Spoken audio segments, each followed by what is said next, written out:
Hey guys, welcome back to Mr. Levy's math room. If you notice, I didn't go too far. Alright, so what we're going to be looking at now is actually graphing the linear equations. Now, how do we get the values in this case for the equation, to put on the graph? Now, notice we only have our x values. So we have the x values and we also have the equation.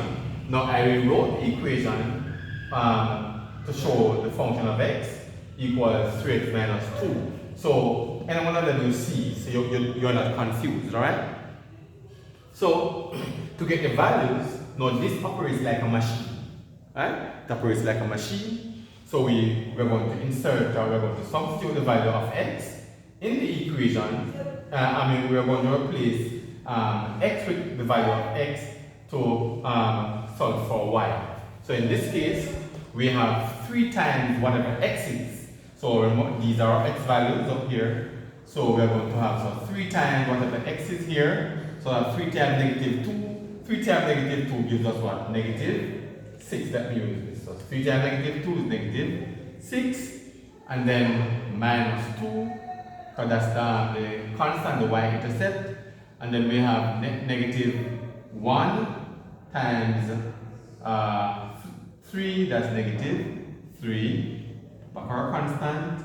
Then 3 times 0 is 0, back our constant. 3 times 1 is 3, and back our constant. 2 times 3 is 6, back our constant. Now we can go ahead and we can do our addition, or simplify these.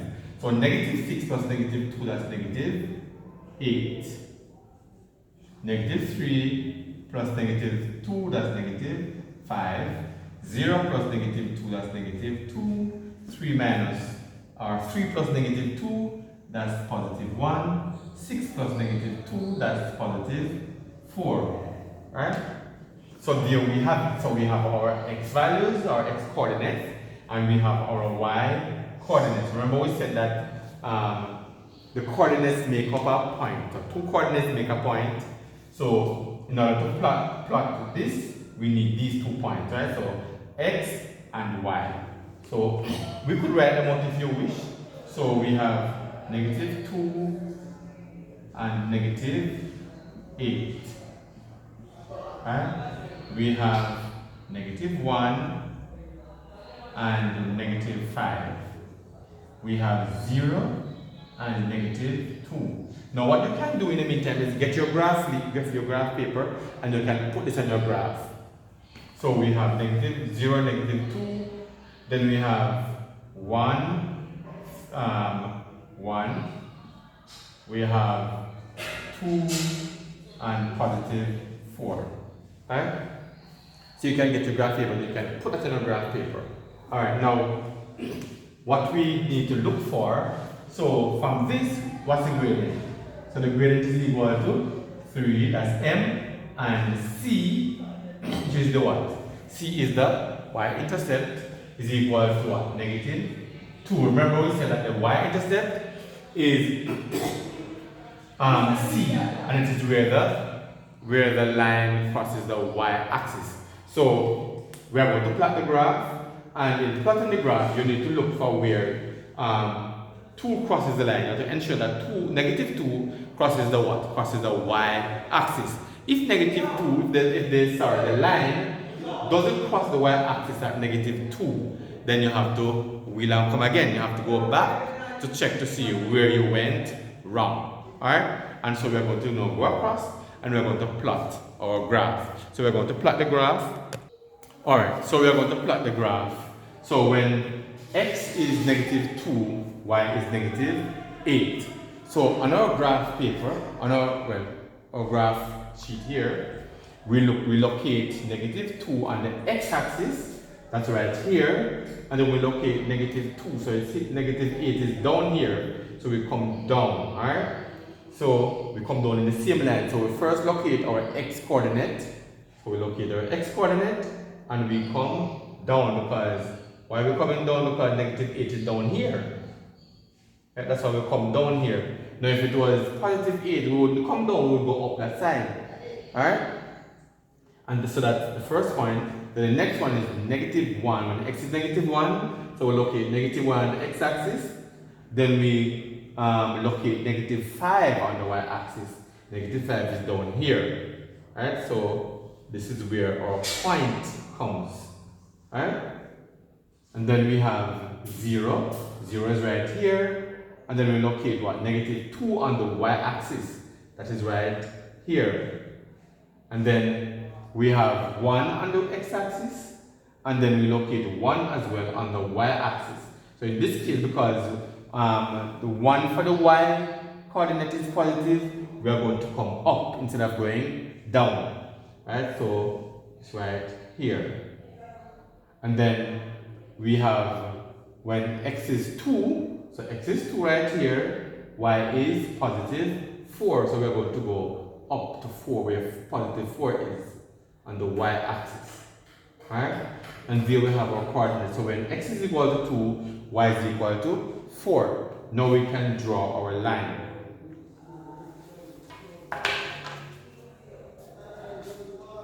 Alright, and please note that the line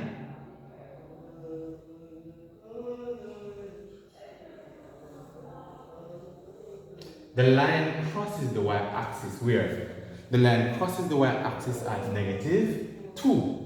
So right here is negative 2, right? So we have negative 1, then negative 2, and we can write the function of x is equal to 3x minus 2.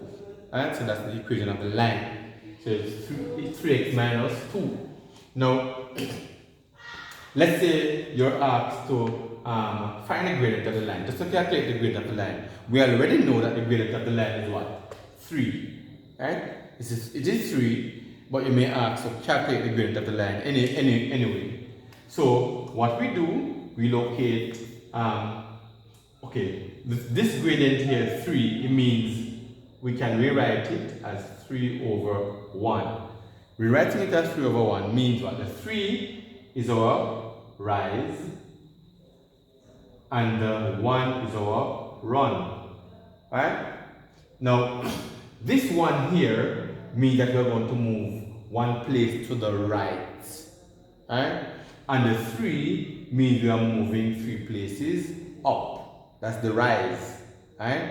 So rise, so we'll move 3 places up, 1 place to the right. Alright, so let's do that. So if I locate this point, so we just simply locate a point, choose 2 points on your graph. Alright, so we go 1, done. So that's 1 place to the right. And then I'm going to go 3 places up for 1.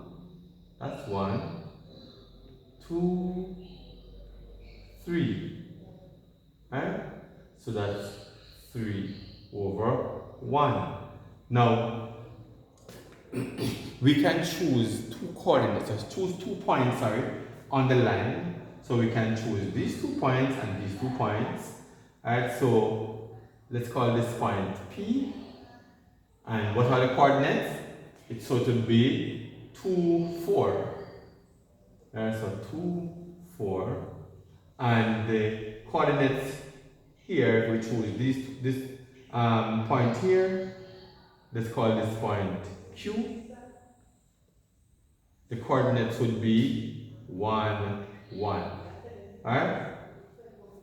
Okay, now we could find the gradient, So we say the gradient would be y2 minus y1 over x2 minus x1. Alright, remember that. And so it would be 4 minus 2 over 4 minus 1 over 2 minus 1. Right? And 4 minus 1 is 3 over 2 minus 1 is 1. Right? So see, you come back to the gradient, which is 3. Now, it doesn't matter which 2 points on the line you choose, you'd get the same gradient because all along the line, the gradient is the same. Right? So if I were to use these 2 points down here, I'll get the same gradient. Right? And you can try it for yourself and prove it. If I were to choose these 2 points, of course I would have to come across run 1 and rise 1, 2, 3. Run 1, rise 1, 2, 3. And if you were to extend the line, run 1, rise 1, 2, 3. Right? And so on. So all along the line, the slope is the same. Right? The slope has not changed. The gradient has not changed. The gradient remains the same. Right? So remember that the y-intercept is where the line crosses the y-axis. Your y-axis is your vertical axis. Right? The vertical axis is the one standing. The horizontal axis is your x-axis and is the one running from left to right. Alright? Okay. So please remember that your y-axis is your vertical axis running north-south, and your x-axis is your horizontal axis running east-west or west-east, however you want to say it. Same thing. Alright, so remember that. Alright, so there we have it. So remember that a point is made up of an x-coordinate, a y-coordinate, and if the line, if the gradient is positive, then the line will slope this way. Alright? So the line slopes from left to right, like this. Alright. Now if the upwards from left to right. Now if let's say the gradient was negative, then your line would fall this way. Alright? So it would go from whatever you call up here to down here. Alright, so it will go run this way. Alright, so just remember that. Alright, so there we have it. Hope this was a little clearer to you. You just need to practice and keep practicing. Alright, for math to do well, you must practice and practice and do some more practice. Alright, so I'll see you next time. All the best in your exams and do well. And as usual, I encourage you to just like the video, share it with your friends, and if you have not yet subscribed, what are you waiting for? Just subscribe. Just subscribe to the channel. It doesn't take long. God bless you. See you next time.